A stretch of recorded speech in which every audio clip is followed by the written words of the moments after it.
an Dobhareach an agus inmh an Bhéarla an Dobhareach.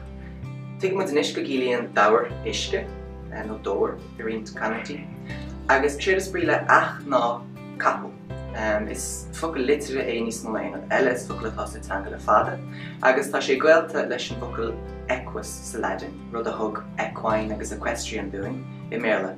Mar sin Gaeilge Dobhareach capel isce go bhfuilmsach, agus sé tá an na hippopotamus. Agus tá sé sin spéisiú mar is sé sin an bhrí atá leis an focail hippopotamus freisin. Tagann sé sin Sean-Ghréigise Gaeilge hippos capel, agus tá sé sin le feiceáil sa focail hippodrome áit míoch na carbad I grásaíocht an chéiliúradh, agus Gaeilge potamus abhainn, agus tá sé sin le feiceáil sa leagan Mesopotamia freisin. Mar sin Gaeilge hippopotamus river horse, agus Gaeilge Dobhareach water horse, hippo.